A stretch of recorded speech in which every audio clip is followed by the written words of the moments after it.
नमस्कार विद्यार्थी मित्रांनो, मी प्राध्यापक विनोद हनुमंत अवघडे, चंद्रबाई शांताप्पा शेंडुरे कॉलेज हुपरी. मी वाणिज्य विभाग प्रमुख म्हणून या ठिकाणी कार्यरत आहे. आज आपण पाहणार आहोत बीकॉम भाग 2 उद्योजकतेची मूलतत्वे यामधील असलेला उर्वरित भाग. पुन्हा एकदा मी आपल्या सर्वांना सांगतो की माझा विनोद अवघडे हा यूट्यूब चॅनल आपण सबस्क्राईब करावा आणि लाईक करावा. त्यामुळं मी तयार केलेले नवनवीन व्हिडिओज आपल्याला सातत्यानं पाहता येतील. आज आपण जो वेगळा अभ्यासक्रम पाहणार आहोत त्यामध्ये प्रकरण क्रमांक 4 उद्योजकता विकासाचे कार्य करणाऱ्या ज्या संस्था आहेत त्याविषयी आपण माहिती घेणार आहोत. देशातील शासकीय व बिगर शासकीय पातळीवरील असंख्य उद्योजकता विकासाचे कार्य करणाऱ्या संस्था आज कार्यरत असलेल्या आपल्याला पाहायला मिळतात. 1950 नंतर आणि विशेषतः या आधुनिकीकरणाच्या युगात 1990 नंतर संस्था पातळीवरती आणि खाजगीकरणामध्ये प्रचंड बदल झालेले आपल्याला पाहायला मिळत आहेत आणि ही आज गरज निर्माण झालेली आपल्याला दिसून येते. कारण 21व्या शतकामध्ये उद्योगांचं प्रचंड महत्त्व हे वाढलेलं आपल्याला दिसून येत आहे. कारण ज्या क्षेत्रामध्ये ज्या देशामध्ये उद्योगांचं प्रमाण उद्योगधंद्यांचं प्रमाण हे जास्त आहे त्या ठिकाणची आर्थिक प्रगती झालेली आपल्याला दिसून येते. उद्योगांमुळं मोठ्या प्रमाणात रोजगाराची निर्मिती होते, कच्च्या मालाची निर्मिती होते, पर्यायी नैसर्गिक साधनसंपत्तीचा सुद्धा योग्य पद्धतीनं वापर होतोय. आणि त्यामुळंच की काय हे जे आपण वर्गीकरण पाहणार आहोत की ज्यामध्ये राष्ट्रीय पातळीवरील काही संस्था आहेत, राज्य पातळीवरील संस्था आहेत आणि स्थानिक पातळीवरील संस्था या उद्योजकता विकासविषयक कार्य करत असताना आपल्याला निश्चितपणे पाहायला मिळतील. ज्यामध्ये भारतीय उद्योजकता विकास संस्था अहमदाबाद 1983 मध्ये या संस्थेची स्थापना करण्यात आली आणि त्याची जी कार्य आहेत प्रामुख्याने अहमदाबाद येथून पूर्णपणे यामधील कामकाज पाहिलं जातं आणि उद्योजकतेचा विकास कशा पद्धतीनं घडवून आला पाहिजे यामध्ये या संस्थेची भूमिका ही अत्यंत महत्त्वाची आहे. आपण आता पाहणार आहोत की याची कार्य नेमकी काय आहेत. तर नव्या उद्योजकांचा पुरवठा व्यापक करणं म्हणजे संभाव्य उद्योजकांचा शोध घेऊन त्यांना योग्य असं प्रशिक्षण देणं आणि प्रशिक्षण देत असताना त्यांचा उद्योगधंद्यामध्ये म्हणजे ज्या उद्योगांसाठी गरज निर्माण झालेली आहे त्यांच्यासाठी तो पुरवठा करणं. त्यानंतर स्थानिक उद्योजकांना प्रोत्साहन देणं. ज्या ठिकाणी स्थानिक उद्योजक आहेत आणि ज्यांना मूलभूत सेवा सुविधा उपलब्ध आहेत, मग रस्ते असतील, पाणी, जमीन, भांडवल यासारख्या उपलब्धतेनुसार स्थानिक उद्योजकांना प्रोत्साहन देण्याचं काम हे या संस्थेमार्फत केलं जाते. त्यानंतर लघु मध्यम उद्योगांचा पाया व्यापक करण्याचं कार्यसुद्धा याद्वारे केलं जाते. तरुणींना स्वयंरोजगार उपलब्ध करून दिला जातो या ठिकाणी. कारण जे नोकरीचं आपण प्रमाण पाहतोय त्या नोकरीचं प्रमाण हे कमी होत असलेलं आपल्याला पाहायला मिळते. मग स्वयंरोजगार उपलब्ध करून देण्यासाठी तरुणींना प्रोत्साहन देण्याचं काम हे या संस्थेमार्फत केलं जाते. त्यानंतर उद्योजकतेच्या विविध स्रोतांचं विविधीकरण केलं जातं. म्हणजे उद्योजक विषयक म्हणजे ज्या रोजगाराच्या संधी असतील, प्रशिक्षण कोणत्या पद्धतीचं केलं जाईल, त्यासाठी साधनसामग्री कोणत्या पद्धतीची आवश्यक आहे, यासारख्या वेगवेगळ्या घटकांची माहिती ही याद्वारे घेतली जाते. त्यानंतर आता आपण पाहणार आहोत की संस्थेतर्फे प्रशिक्षण कार्यक्रम आणि संस्थेची कामगिरी नेमकी काय आहे ते आपण पाहूया. तर यामध्ये विविध प्रशिक्षण कार्यक्रम यामध्ये आपल्याला असं दिसून येणार आहे की जे प्रशिक्षणाचे कार्यक्रम आहेत आवश्यकतेनुसार हे प्रशिक्षणाचे कार्यक्रम या ठिकाणी आयोजित केले जाणार आहेत. ज्यामध्ये संबंधित संभाव्य उद्योजकांना किंवा तरुणींना आवश्यकतेनुसार प्रशिक्षण देण्याचं काम हे यांच्यामार्फत केलं जाणार आहे. त्यानंतर क्लस्टर विकास आणि संस्था उभारणं. ज्या मूलभूत सेवा सुविधा आपण म्हणतोय त्या मूलभूत सेवा सुविधा उभा करून त्यांचं एक संघटन तयार करणं, एक समूह तयार करणं आणि एकाच ठिकाणी वेगवेगळ्या सेवा सुविधा उपलब्ध करून देण्याचं काम सुद्धा या संस्थेमार्फत केलं जाते.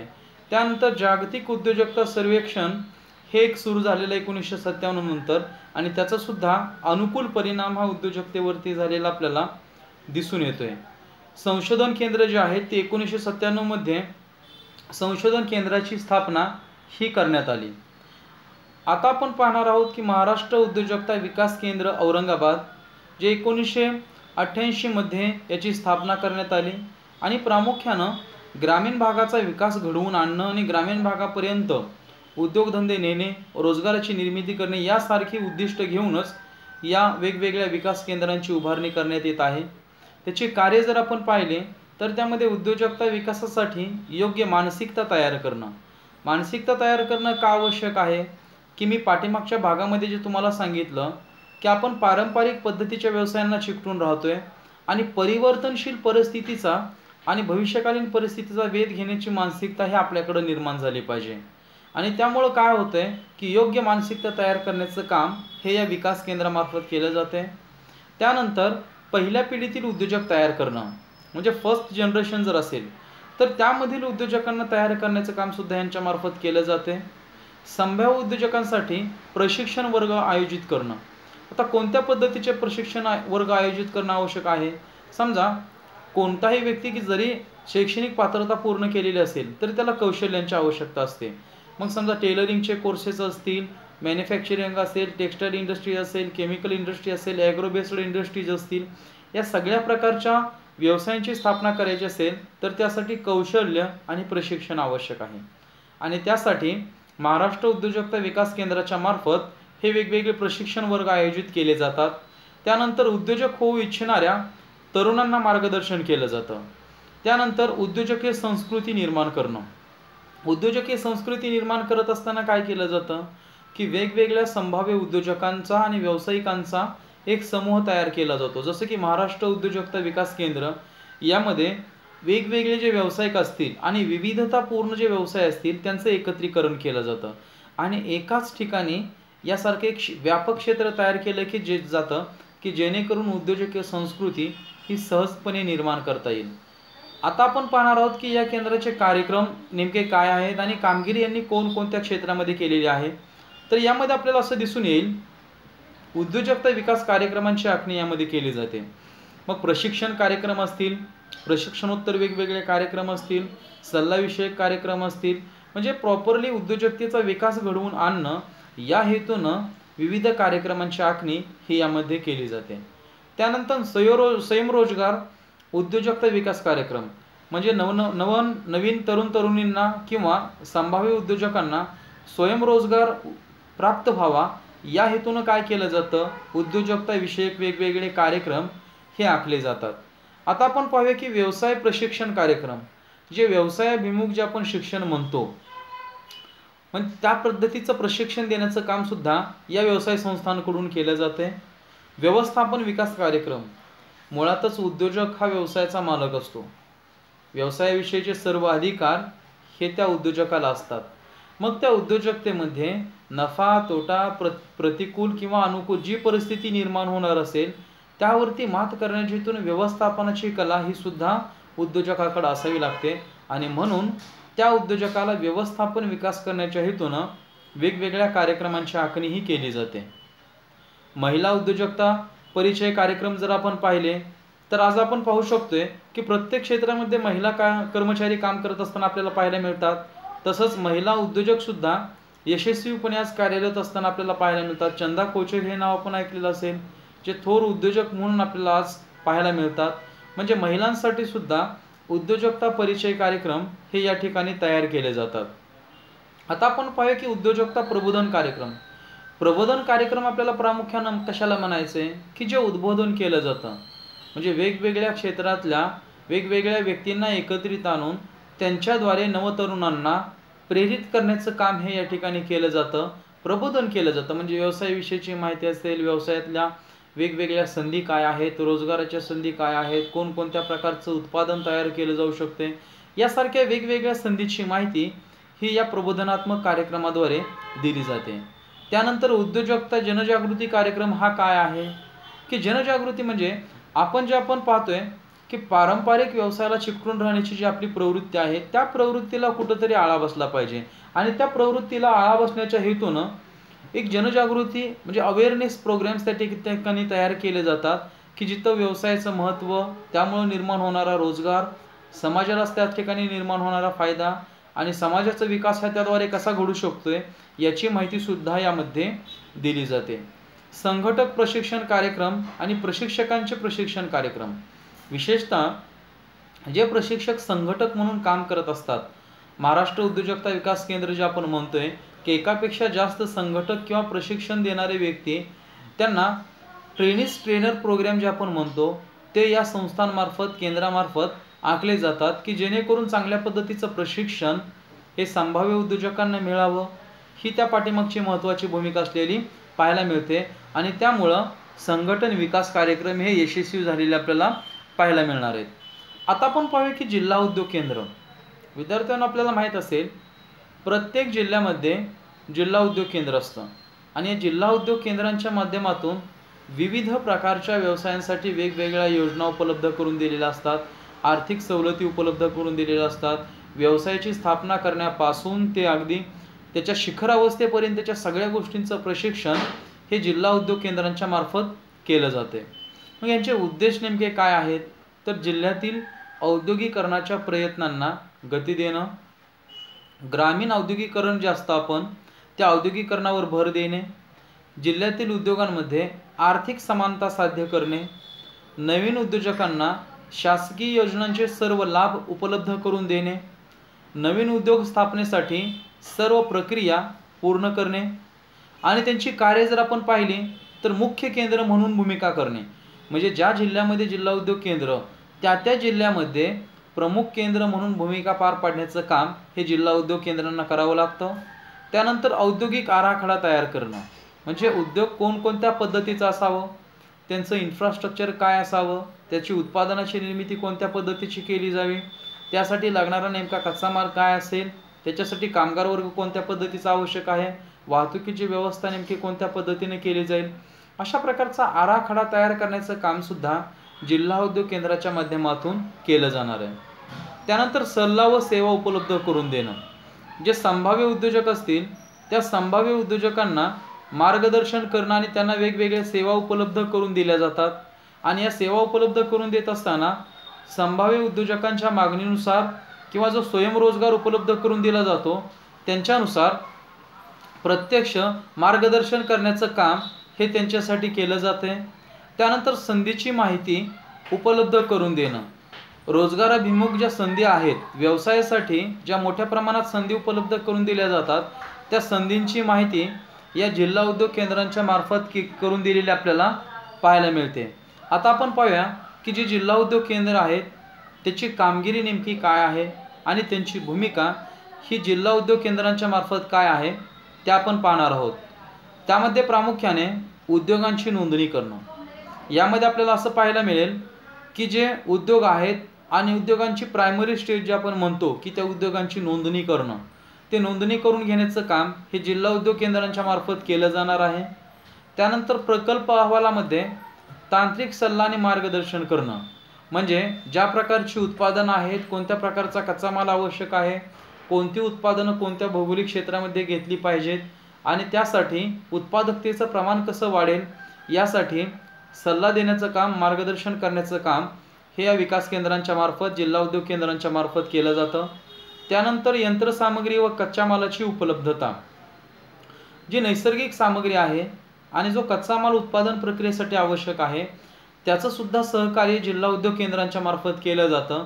म्हणजे उत्पादन निर्मितीसाठी ज्या कच्च्या मालाची आवश्यकता आहे तो कच्चा माल सुद्धा उपलब्ध करून देण्याचं काम हे जिल्हा उद्योग केंद्रांच्या मार्फत केलं जातं. आता आपण पाहूया की आर्थिक सहाय्य नेमकं कोणकोणत्या पद्धतीचं असतं. एक तर ते बँकांच्या माध्यमातून असेल, जिल्हा उद्योग केंद्रांच्या माध्यमातून असेल, वेगवेगळ्या पतसंस्थांच्या माध्यमातून असेल, ज्या व्यवसायाचा विकास करण्याच्या हेतून ज्यांची निर्मिती करण्यात आलेली आहे त्यांच्यामार्फत काय केलं जातं, संभाव्य उद्योजकांना आर्थिक सहाय्य त्या ठिकाणी उपलब्ध करून दिलं जातं. आता आपण पाहूया की स्थापनेसाठी प्रोत्साहन, म्हणजे जे उद्योगधंदे स्थापन करायचे आहेत, व्यवसाय स्थापन करायचे आहेत त्यासाठी प्रोत्साहित करण्याचं काम सुद्धा जिल्हा उद्योग केंद्राच्या मार्फत प्रबोधनात्मक स्वरूपामध्ये केलं जातं की जिथं स्वयंरोजगाराच्या संधी उपलब्ध कशा आहेत ते सुद्धा सांगितलं जातं आणि त्यांना त्या ठिकाणी प्रोत्साहित केलं जातं. आणि विशेषतः काय केलं जातं, जे परंपरागत उद्योग आहेत त्या उद्योगांकडे विशेष लक्ष हे तरुण तरुणींचं वेधलं जातं की जेणेकरून पारंपरिक व्यवसायांचा विकास आपल्याला करता कसा येईल त्याचा विचार हा जिल्हा उद्योग केंद्रांच्या मार्फत केला जातो. व्यवस्थापकीय सल्ला आणि विपणनासाठी काय केलं जातं, आपल्याला माहीत असेल की कोणतंही उत्पादन घेतलं तर ते विशिष्ट बाजारपेठांपर्यंत जाणं आवश्यक आहे. मग त्यासाठी योग्य व्यवस्थापनाची आवश्यकता आहे, त्याचं मार्केटिंग चांगल्या पद्धतीनं करणं गरजेचं आहे. आणि त्यासाठी ज्या प्रकारचं सहाय्य लागेल ते सगळं सहाय्य हे जिल्हा उद्योग केंद्रांच्या मार्फत दिलेलं आपल्याला पाहायला मिळणार आहे. त्यानंतर उद्योजकता विकासात्मक कार्यक्रमाच्या अंतर्गत जे प्रशिक्षणाचे कार्यक्रम जे तयार केले जातात, म्हणजे त्या उद्योजकांना प्रशिक्षण देणं, प्रशिक्षणात्मक कार्यक्रमांची आखणी करणं, म्हणजे काय होणार आहे की प्रशिक्षण दिल्यामुळं ते सर्व संभाव्य उद्योजक जे असतील ते उद्योजकीय कार्य करण्यासाठी तयार होणार आहेत किंवा परिपूर्ण होणार आहेत. त्यानंतर आपण पाहणार आहोत की प्रकरण क्रमांक 5 की सूक्ष्म, लघु आणि मध्यम उद्योग जे आहेत त्यामध्ये नेमकं काय केलं जातं. आपल्याला माहीत असेल की जगातील सर्वच विकसित देशांच्या प्रगतीमध्ये सूक्ष्म, लघु आणि मध्यम या सर्व उद्योगांची भूमिका ही अत्यंत महत्त्वाची आहे. त्यांचं योगदान हे प्रचंड मोठं आहे. म्हणजे जर कोणत्या देशाची प्रगती साध्य करायची असेल तर त्या देशाच्या प्रगती साध्य करण्यासाठी या सगळ्याच प्रकारच्या उद्योगांची भूमिका ही खूप महत्त्वाची आहे. आणि त्यामुळे भारत सरकारने स्वतंत्र मंत्रालयीन विभाग यासाठी निर्माण केलेला आहे. आणि या उद्योगांच्या वेगवेगळ्या व्याख्या त्या ठिकाणी तयार करण्यात आलेल्या आहेत, ज्या सूक्ष्म, लघु आणि मध्यम याच प्रकारच्या आहेत. ज्यामध्ये सूक्ष्म उद्योगामध्ये आपल्याला काय पाहता येईल की उत्पादन क्षेत्रामध्ये यंत्रसामग्री 25 लाख रुपयापर्यंत व सेवा क्षेत्रामध्ये 10 लाख रुपयांपर्यंत गुंतवणूक असेल तर त्याला आपण सूक्ष्म उद्योग म्हणतो. लघु उद्योग आपल्याला कशाला म्हणायचे की जे 25 लाख रुपयांपासून ते 5 करोडपर्यंत गुंतवणूक व सेवा क्षेत्रामध्ये 10 लाखाच्या वर ते 2 करोडपर्यंत गुंतवणूक असेल तर आपण त्याला लघु उद्योग असं म्हणतो. मध्यम उद्योग कशाला आपल्याला म्हणायचे, जर उत्पादन क्षेत्रामध्ये 5 करोडपेक्षा जास्त ते 10 करोडपर्यंत गुंतवणूक आणि सेवा क्षेत्रामध्ये 2 करोडपासून ते 5 करोडपर्यंत गुंतवणूक असेल तर आपण त्याला मध्यम उद्योग असं म्हणत असतो. अशा प्रकारचे 3 उद्योग आपल्याला पाहता येतील की ज्यामध्ये सूक्ष्म, लघु आणि मध्यम उद्योग आपल्याला पाहता येणार आहेत.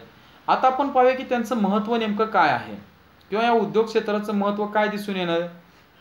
तर त्यामध्ये भांडवल, तंत्रज्ञान व प्रशिक्षण खर्च कमी, हे जे वेगवेगळ्या प्रकारचे उद्योग सुरू केले जाणार आहेत त्याचं महत्त्व काय दिसून येणार आहे की त्यासाठी लागणारं भांडवल, तंत्रज्ञान आणि प्रशिक्षणाचा खर्च ह्याचं प्रमाण हे अत्यंत कमी असतं.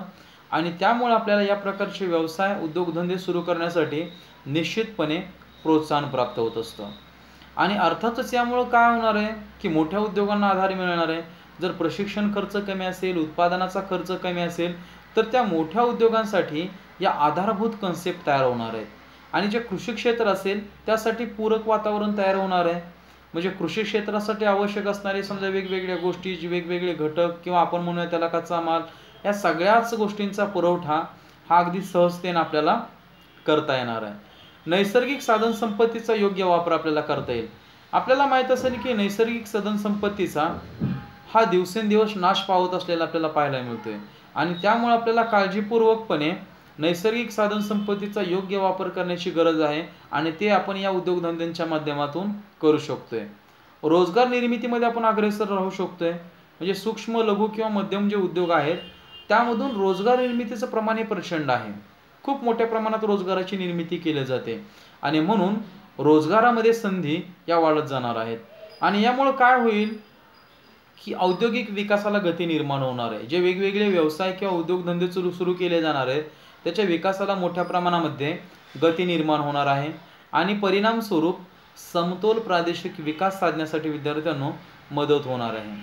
आणि सगळ्याच गोष्टींचा जर आपण आढावा घेतला, अगदी सुरुवातीला मी तुम्हाला सांगितले की उद्योगधंद्यांची भूमिका ही ज्या राष्ट्राचा आर्थिक विकास आपल्याला साध्य करायचा असेल तर त्यामध्ये प्रत्येक उद्योगाची भूमिका ही अत्यंत महत्त्वाची आहे. म्हणजेच राष्ट्रीय उत्पन्नामध्ये अधिक भर हा या उद्योगधंद्यांचा असणार आहे. आणि आर्थिक विषमता कमी होणार. ज्यावेळी आर्थिक सक्षमता निर्माण होईल, आर्थिक सक्रियता येईल, भांडवलाचं प्रमाण वाढेल, व्यवसाय आणि उद्योगधंद्यांची स्थापना वाढेल, त्यावेळी आर्थिक विषमता किंवा आर्थिक जी दरी आहे ती दरी कमी होण्यासाठी मदत होणार आहे. आणि परिणामी काय होईल की आपण एका बाजूला पाहतो ग्रामीण भागातला तरुण वर्ग हा मोठ्या प्रमाणामध्ये शहरांकडे चाललेला आपल्याला पाहायला मिळतोय. परंतु या सूक्ष्म, लघु किंवा मध्यम उद्योगांची स्थापना केल्यामुळे ग्रामीण शहरी स्थलांतर कमी झालेलं आपल्याला पाहायला मिळणार आहे. एका बाजूला वेगवेगळी जी शहरं आहेत, मग समजा पुणे शहर असेल, मुंबई शहर असेल, वेगवेगळ्या या शहरांमध्ये ग्रामीण भागातला तरुण वर्ग मोठ्या प्रमाणात जात असलेला आपल्याला पाहायला मिळतोय। परंतु जर ग्रामीण भागातच रोजगाराच्या संधी उपलब्ध झाल्या तर मात्र ग्रामीण शहरी स्थलांतर कमी होण्यासाठी निश्चितपणे मदत होणार आहे। आता आपण पाहूया की सूक्ष्म लघु आणि मध्यम उद्योगांच्या समस्या या नेमक्या काय आहेत। समस्या जर आपण पाहायचं झालं, प्रत्येक क्षेत्रासाठी समस्या आहेत, आव्हान आहेत आणि या आव्हानांना सामोरं जातच आपल्याला वेगवेगळे उद्योगधंदे स्थापन करण्याची आवश्यकता आहे। कारण कुठलाही व्यवसाय असा नाही की मी आज तो व्यवसाय स्थापन केला आणि उद्यापासून मला नफा मिळायला चालू झाला, असं नाही आहे। त्यामुळं त्याची स्थापना झाल्यापासून ते विशिष्ट कालावधीपर्यंत आपल्याला कोणत्याही प्रकारचा नफा प्राप्त होत नसतो। मग कुठल्या समस्या कोणत्या आहेत, तर अपुरे भांडवल। अपुरं भांडवल का आहे? आज कोणत्याही व्यक्तीला समाजातल्या अशा काही व्यक्ती आहेत की ज्यांच्याकडं वेगवेगळी कौशल्य आहेत, अनुभव आहे, उद्योगधंदा स्थापन करण्याचं प्रोत्साहन त्यांना आहे, परंतु अपुरं भांडवल असल्यामुळं ते स्वतःचा व्यवसाय सुरू करू शकत नाहीत। आणि कारण भांडवलाचं प्रमाण जर नसेल, अपुरं भांडवल जर असेल तर तो व्यक्ती किंवा यशस्वी उद्योजक हा होऊ शकत नाही। त्यानंतर कच्च्या मालाची समस्या। ज्यावेळी वेगवेगळ्या जिल्ह्यांमध्ये असं आपण समजूया की समजा सोलापूरमध्ये चादरीचं उत्पादन होते, कोल्हापूरमध्ये कोल्हापुरी चपलीचं उत्पादन होते, महाबळेश्वरमध्ये स्ट्रॉबेरीचं उत्पादन होते। अशा पद्धतीने वेगवेगळ्या राष्ट्रानुसार वेगवेगळ्या उत्पादनांची निर्मिती ही त्या ठिकाणी होत असते। याचा अर्थ भौगोलिक अंतर आहे। म्हणजे कच्चा माल जर आपण पाहिला तर एकाच ठिकाणी सगळ्या प्रकारचा कच्चा माल आपल्याला उपलब्ध होऊ शकत नाही आणि त्यामुळं कच्च्या मालाची समस्या ही निश्चितपणे निर्माण होणार आहे। आता आपण पाहूया की समजा विक्रीविषयक समस्या नेमक्या काय आहेत। ज्यावेळी एखादा शेतकरी किंवा कृषीविषयक ज्यावेळी उत्पादनं तयार केली जातात त्यावेळी ती उत्पादनं तयार केल्यानंतर प्रत्यक्ष बाजारपेठेमध्ये विक्री करत असताना अनेक प्रकारच्या अडचणी येत असतात। उदाहरणार्थ खूप दुर्गम भाग असेल की जिथून वाहतुकीची साधनं उपलब्ध नसतील, काही उत्पादन समजा पालेभाज्या जर असतील तर त्या उत्पादित शेतामधून घेतल्यानंतर बाजारपेठेपर्यंत विशिष्ट वेळेमध्ये पोहोचणं गरजेचं आहे। अन्यथा काय होणार आहे की विशिष्ट वेळेत ती उत्पादनं किंवा पालेभाज्या बाजारपेठेपर्यंत जर पोहोचल्या नाहीत तर काय होईल, त्या पालेभाज्या खराब होतील, नाश पावतील, नाशवंत पदार्थ आहेत आणि त्यामुळे विक्रीविषयक समस्या निर्माण होणार आहेत। आणि ऑनलाईन पद्धतीनं सध्या काय केलेलं आहे की प्रत्येक व्यवहार हा ऑनलाईन पद्धतीने होऊ लागलेला आहे। निम्मेपेक्षा जास्त व्यवहार हे ऑनलाईन पद्धतीने होत आहेत आणि त्यामुळं ग्रामीण भागामधल्या शेतकऱ्यांमध्ये किंवा जे लघुउद्योग असतील त्यांच्यामध्ये अजूनही काही लॅक्युनाज असलेले आपल्याला पाहायला मिळतात आणि म्हणून विक्रीविषयक समस्या असलेल्या आपल्याला पाहायला मिळतात। कारण स्वतःची वेबसाईट तयार करणं किंवा वेबसाईटला ती माहिती देणं किंवा स्वतःचं एखादं होमपेज तयार करून त्याचं मार्केटिंग करणं, त्याचं खर्चाचं प्रमाण हे जास्त असतं आणि खर्चाचं प्रमाण जास्त असल्यामुळं विक्रीविषयक समस्या या त्या ठिकाणी निर्माण होत असतात।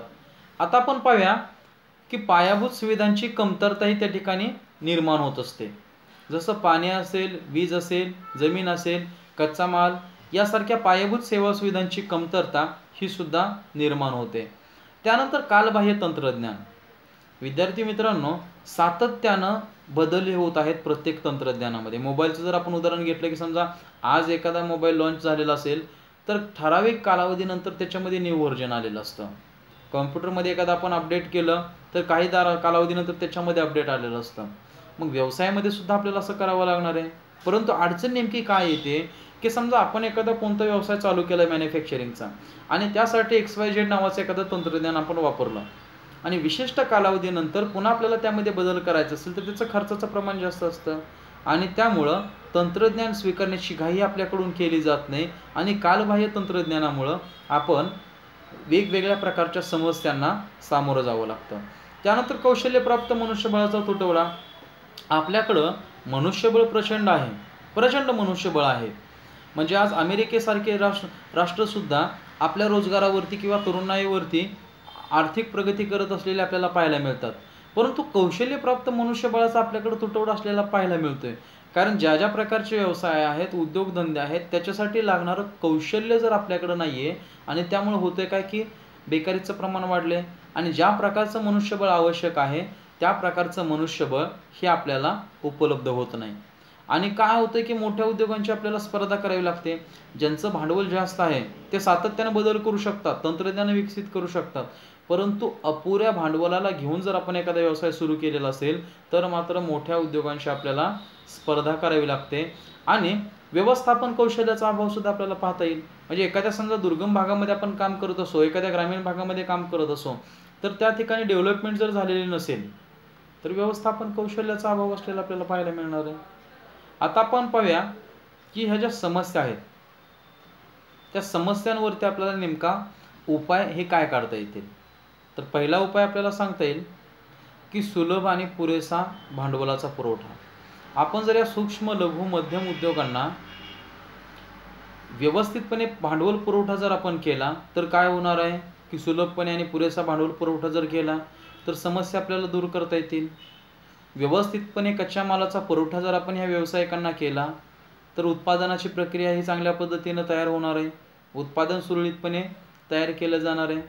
त्यानंतर पुरेशा विपणन जोडण्याची निर्मिती असेल, पायाभूत सुविधा या अधिक प्रमाणात आणि दर्जेदार पुरवणं, म्हणजे बेसिक ज्या नीड्स असतील व्यवसायाच्या त्यांची जर आपण चांगल्या पद्धतीनं पुरवठा केला तर काय होणार आहे की व्यवसायातल्या समस्या या बऱ्यापैकी सुटल्या जाणार आहेत. त्यानंतर आधुनिक तंत्रज्ञानाच्या सोयी उपलब्ध करून देणं, म्हणजे आपण काय केलं पाहिजे की उद्योजकता विकास करत असताना कोणत्या प्रकारचं तंत्रज्ञान आवश्यक आहे, कोणत्या प्रकारच्या तंत्रज्ञानाचा आधार घेतल्यानंतर उत्पादन वाढू शकेल, रोजगार कोणत्या तंत्रज्ञानामुळे वाढू शकेल, नफा कोणत्या तंत्रज्ञानामुळे वाढू शकेल, त्या प्रकारच्या सोयीसुविधा ह्या उपलब्ध करून देणं आवश्यक आहे. त्यानंतर कौशल्य विकास करणं आणि क्षमता निर्मिती करणं.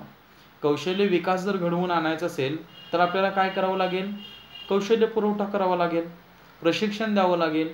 संभाव्य उद्योजकांना त्यांच्या गरजेनुसार आणि त्यांच्या सक्षमतेनुसार विविध कौशल्य विकासात्मक योजनांमध्ये त्यांना सहभागी करून घ्यावं लागेल. आता आपण पाहू की समजा योग्य धोरण आणि पाठबळाचा सरकारतर्फे वापर, म्हणजे योग्य धोरणं आखली पाहिजेत जी दीर्घकालीन असावीत आणि संभाव्य उद्योजकांसाठी त्याचा फायदा हा निश्चितपणे होणं गरजेचं आहे. आता आपण पाहूया की सूक्ष्म लघु जे मध्यम उद्योग आहेत ज्याचा भाग 2 आणि ज्यामध्ये सरकारची धोरणं नेमकी काय आहेत ते आपण धोरणं पाहणार आहोत. की देशातील उद्योगांचे नियंत्रण करण्यासाठी भारत सरकार अनेक वेळा वेगवेगळ्या प्रकारची औद्योगिक धोरणं जाहीर करत असतं आणि या धोरणांमध्ये विशिष्ट कालावधीनंतर वेगवेगळ्या प्रकारचा बदल हा होत असतो आणि तो बदल स्वीकारत असताना उद्योगांसाठी किंवा उद्योगधंद्यांसाठी कोणत्याही प्रकारच्या समस्या या निर्माण होत नसतात आणि म्हणून हे पाठबळ खूप महत्त्वाचं मानलं जातं. विशेषतः आधुनिकीकरण किंवा जागतिकीकरण म्हणजे खाजगीकरण, उदारीकरण आणि जागतिकीकरणामध्ये या सगळ्याच घटकांना खूप महत्त्व हे निर्माण झालेलं आहे. म्हणजे 1948 ते 91चा काळ जर आपण पाहिला तर त्यामध्ये वेगवेगळी धोरणं आणि पाठबळ आहे. 1991 नंतरचं धोरण जर आपण पाहिलं तर ज्यामध्ये जागतिकीकरण किंवा खाजगीकरणाला वाव दिलेला आपल्याला पाहायला मिळतोय. अशी वेगवेगळी धोरणं आहेत. आता समजा आपण पाहिलं की समजा 2014 पासूनची जर वेगवेगळी धोरणं असतात तर कोणती धोरणं आहेत, तर एक तर पंतप्रधान रोजगार निर्मिती कार्यक्रम, खादी ग्रामीण आणि वेगवेगळा विकास, त्यानंतर तंत्रज्ञान अद्ययावत आणि गुणवत्ता प्रमाणपत्र करणं, विपणन वृद्धी योजना, उद्योजकता आणि कौशल्य विकास कार्यक्रम, पायाभूत सुविधा विकास कार्यक्रम, सर्वेक्षण अभ्यास, धोरणास उपयुक्त संशोधन योजना, त्यानंतर राष्ट्रीय SC आणि ST केंद्र. त्यानंतर ह्या ज्या योजना आपण पाहतोय त्यामध्ये आपल्याला असं पाहता येईल की ह्या योजनांच्या माध्यमातून शासनसुद्धा प्रयत्न करते की लघु उद्योग असतील, मध्यम उद्योग असतील किंवा या सगळ्याच उद्योगांचा विकास कशा पद्धतीने करता येईल हा प्रयत्न हा शासन स्तरावरून किंवा धोरणांचा असलेला आपल्याला दिसून येणार आहे. अशा पद्धतीने आपण BCom भाग 2 सेमिस्टर 3 साठी असलेला आपण अभ्यासक्रम पाहिला. सातत्यानं माझा प्रयत्न असतो की कमीत कमी वेळेत विद्यार्थ्यांसाठी जास्तीत जास्त संकल्पना कशा क्लिअर करता येतील. पुन्हा एकदा मी आपल्याला सांगतो की माझा विनोद अवघडे हा यूट्यूब चॅनल आपण पाहावा, तो सबस्क्राईब करावा, त्यामधील व्हिडिओज लाईक करावेत कारण त्यामध्ये डिटेलमध्ये मी काही कन्सेप्ट सांगितलेल्या आहेत वेगवेगळ्या. मग त्या कन्सेप्ट सांगत असताना वेगवेगळी उदाहरणं त्यामध्ये दिलेली आहेत आणि आपण जर त्याला सबस्क्राईब केलं तर निश्चितपणे त्याची नोटिफिकेशन्स आपल्याला येतील. मग त्यामुळं मी आपल्या सर्वांना विनंती करतो की आपण माझा चॅनल सबस्क्राईब करावा आणि व्हिडिओज लाईक करावेत. आणि पुन्हा एकदा तुम्हा सर्वांना धन्यवाद देतो आणि शुभेच्छा देतो. थांबतो. धन्यवाद.